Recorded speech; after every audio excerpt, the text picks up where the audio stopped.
Hey, Bruiser, you mentioned the last Zoom press conference that you had recruited Lance Ware a little bit at Indiana. What were your impressions of him then, and how has he grown now that you've seen him in person, now that he's on Uh, campus? one, one, I think he's gotten a lot better.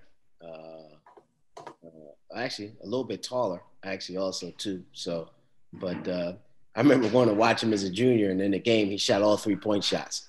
So I was like, oh, this kid's losing his mind. But one of the things that you learn from recruiting him is he's an unbelievable rebounder, what I call a tracker. He can go get balls. The balls don't come near him. He can go get balls out of his area. And I think he's taken to that. And I think because of that, he's becoming a much better player. Plus, he told me he think he's grown at least an inch since his senior year of high school. So he's gotten a little bit taller. So I think he's gotten a lot better. I will have to say I think he's a lot better than I thought after seeing him in high school a couple times when I was at Indiana. Yeah, he seemed to get a lot better that senior year at high school. How usual is that, or unusual, I guess, in the recruiting process for a guy to take that kind of leap from one year to another? I've known as Rick Brunson. I recruited him when he was in high school. He went to Temple, played in the pros for a long time. So I've known him for a very long time. He became his high school coach. So I had a lot of conversations with him about Lance. And his thing was, you know what, I'm going to get his game together. And I got to give Rick a little credit. He put the kid where he needed to be, which is, go rebound the ball, play around the basket a little bit, and helped him work on his skills. And I think it's paid off for him. And Rick and I, we tease each other a lot because he didn't go to UMass. He ended up going to Temple. But I said, once in your life, maybe you did something for us because you should have came and played for us. You might have won some championships when you're at Temple, at UMass. But he did a great job with Lance and making him understand what his game needs to be about. And I think Rick did a good job with that. All right, next up, we'll go with Larry Vaught. Bruiser, Dante Allen's a guy you hadn't been around until you got to Kentucky. Just kind of wonder what your impressions are of him and how you could see him helping this team. Really can shoot. Can get it off quick. Playing against a lot of talented players, but the one thing he adds to you, he can shoot that ball, and he gets it off quick. And what Cal has really been complimenting about is he's doing a good job of actually getting himself open and running to get balls to be able to shoot it. So you never have enough shooters, and that's the one thing he can do. And one thing I do like about his shooting is he gets it off pretty quick. So that could be something that could really help us with. What about maybe the rest of his game? Is he going to be adequate in other parts of his game? Well, if they're not adequate, then he won't be playing. But I think everybody on the team has worked really hard. I think the guys here, I know he's coming off a knee injury, if I'm not mistaken. But the guys have said they think that he's really improved from last year. So if he keeps improving, then he'll have a chance to get out on the floor.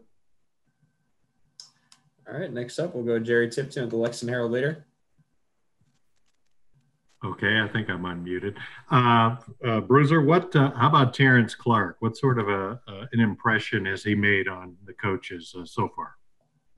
Very talented. I mean, extremely, extremely talented. Versatility, I think that's going to be one of his biggest things. I think you can almost put him on any position on the floor to be able to play. Now, I'm not going to lie, Cal's been all over him about some of his habits, but he's unbelievably talented. Great size, puts it on the floor, shoots it. But he's a typical high school kid who's pretty much had his way. But you see it, ooze with talent. I mean, oodles of talent. So, as talent, I'm not sure. Cal, when I used to talk to him, even before this, you should talk to him in the same way you should talk to me about the John Walls and the Anthony Davises and things like that. So he has that type of talents, but he's still got a lot to learn. But he's a really, really talented player.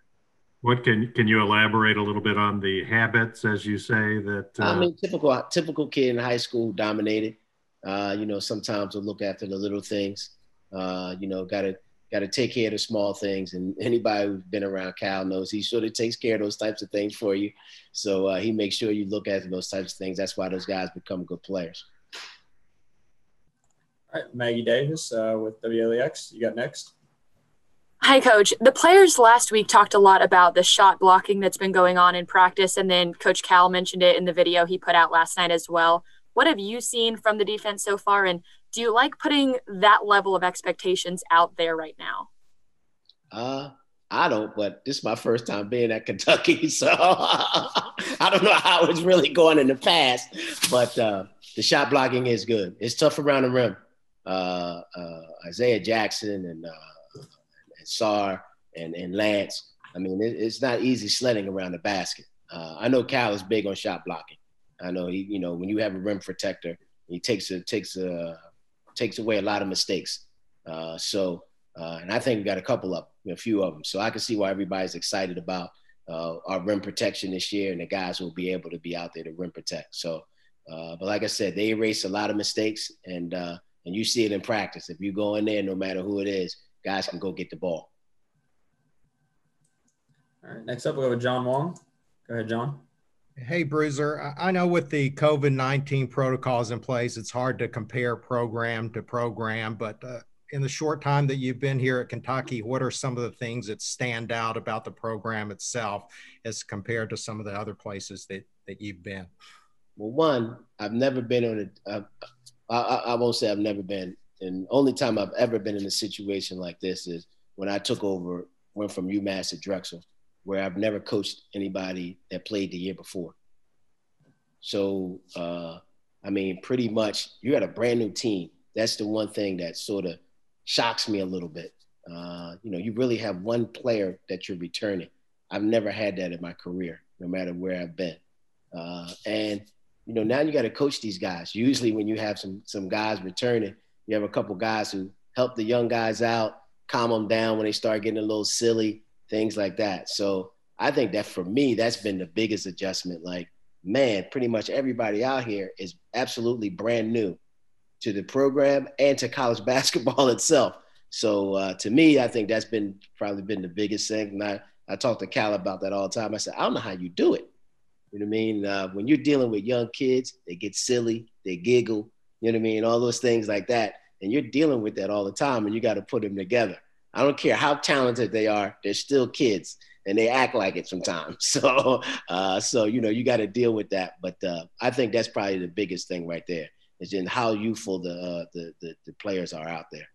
As he does every year, Cal usually tweets out how excited he is about coaching these guys. Are you surprised at how hands-on he is in some of the practices? No, I think you have to be that way. You have a young team. When you have young players, you got to be hands-on. That's how you break them of the habits that he always talks about. If you're not, then they're going to continue to do the things that they've been doing in the past, which aren't always good. So I think you have to be hands-on. I will say this, though. I've asked those guys, they've had young teams in the past. So I've asked those guys, how does this team stack up against the teams in the past? And they said this team has done an unbelievable job of picking things up. This has been one of their better groups in terms of that, some of the young groups. So I will say that. But I think you have to be hands-on as a head coach if you got a young team. If you're not, then they're going to continue the habits that could hurt you in the upcoming season. Guys, just a reminder, if you've got questions, you can use the raise hands feature. It looks like Jerry's got one, so we'll circle back around to the second wave. Go ahead, Jerry.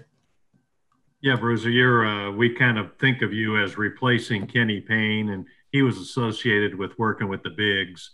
Is that a primary focus for you also? I mean, I work with the bigs. I think, one thing as a coach, I think you should be able to work with everybody. If not, then you're going to be limited in terms of your coaching. So, I work with the bigs. I work with the guards. I try to work wherever I need to go. I think that's what coaching is all about. I think we do a good job with our big guys. Some of the things that they've done in the past, they continue to do it. I've sat down with Tony a lot, and we talked about some of the stuff with the bigs. But, it is what it is. I don't look at myself being a big guy. I was a head coach for 20 years. You got to run the whole thing. So I don't look at myself as seeing a big guy coach or a guard coach. I think that limits you. And I wonder one of the bigs, obviously Olivier Sarr, what impression has he made? How key is he to you guys doing what you want to do? One thing I know about Cal is he loves post presence. Like, he's not a guy that likes to shoot threes all the time. I think Olivier gives you post presence. He gives you a chance to score the ball around the basket.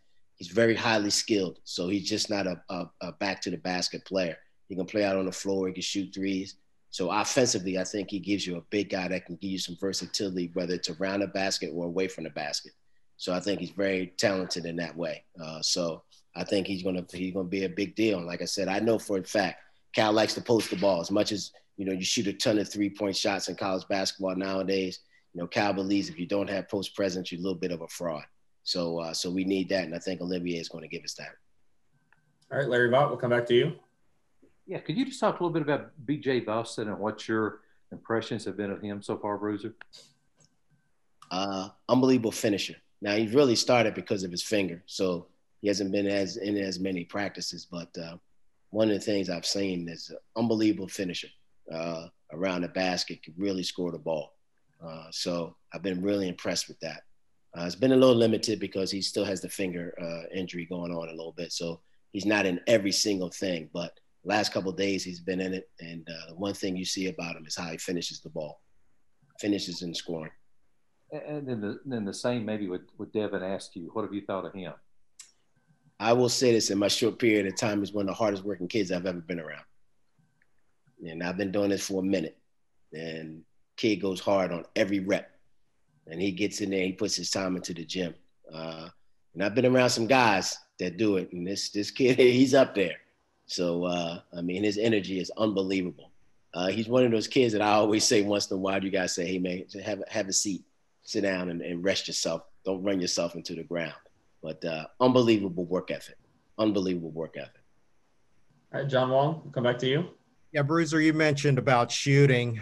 Kentucky fans are worried about a lot of things. Shooting is one of them. They're like you, never have enough shooters. How do you see this team shaping up as a team of shooters, and can they put the ball in the basket? From why the Davion Mintz, I think, shoots the ball pretty well. BJ, I think Terrence is a good shooter. Devin's a good, he'll be a solid shooter. So I think we'll be able to put guys out there that you got to play. But you never know till game time. Guys can shoot the hell out of it in practice. They get in the game, they can't make anything. So when I was at Indiana, we used to chart everything. So we used to have all these numbers, and then their charts didn't always add up to their game stats. So their percentages didn't always add up. But from just watching, and the Davion Mintz, I think, can really shoot the ball. And BJ. So that, I think they're right there, get you two. I've already talked about Dante, and one of the things I think he brings to the team is shooting. So there's three guys, and I think Terrence and Devin will be good shooters. I think that you won't be leaving them open by themselves. Who's the best shooter you've ever seen? Other than myself, the best shooter I ever saw. I didn't really coach him, but just watching him, he used to come and work out all the time. It was James Backman Jr. Really, really shot the ball. When as a head coach, the best shooter that I ever had was this kid named Monty Mack from UMass. He's the second all-time leading scorer in the history of UMass. Flat out just shot it. And not only that, got it off, like I always talk about, got it off quick. You know what I mean? Like, not just a guy who sat there and just shot the ball when he was open. Come off screens, those types of things, one dribble pull-ups. Like, Monty could really shoot the ball. So he's probably the best player that I ever coached that could really shoot it. Guys, got about 5 more minutes left in Brew. If you got questions, Jerry, I'll come back to you. Yes, Bruiser, I wonder about Cameron Fletcher. What sort of an impression has he made? How do you see him fitting in? Great energy. Kid has great energy out there. Now, you got to harness it a little bit before he kills somebody in practice, but kid has great energy out there. So he's going to bring it. That's the one thing you're going to appreciate by him when you see him play. But, just like most freshmen, got a lot to learn, but his effort is always there. So we just got to harness it, have him get to the point where, he's real comfortable with what we're doing. He's not ahead of himself, as you say, in coaching. He's not out there going crazy, but he's going to bring great energy and has some versatility too. So I think that's one of the things you want to appreciate about his game. And I also wanted to ask you about, there's no exhibition games this year, no inter-squad scrimmage. How do those elements help the formulation of a team, or how much more of an unknown then will it be in that opening game of what exactly? I know one thing about when you have it gives you a chance, especially when you have a team with pretty much all new players. You give you that those situations give you a chance to see how a game situation is, pre-game meal, preparation, all those things like that. So for new players, it's big how you eat, because you got to understand a lot of things go into that. So pre-game meal, you get a lot of high school kids pre-game meal, they don't eat anything because that's not what they did in high school. So those are the types of things you have to teach them. All right, look, you got to eat because you want to have energy for the game.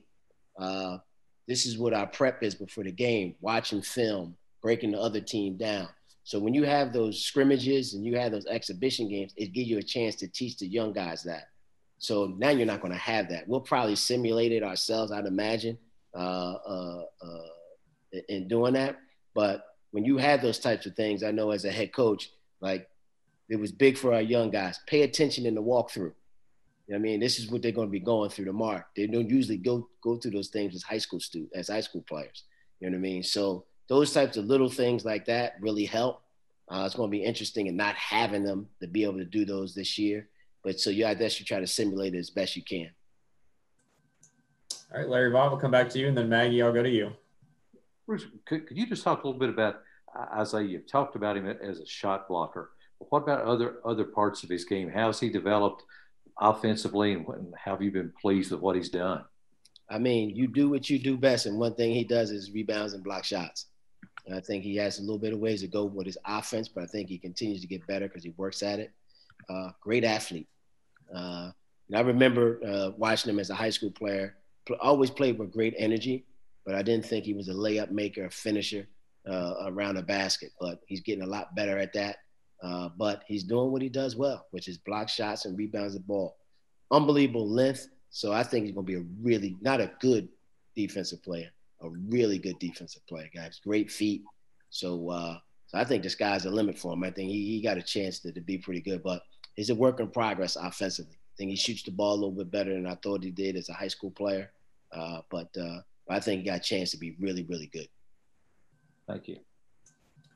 Okay, Maggie, we'll go to you.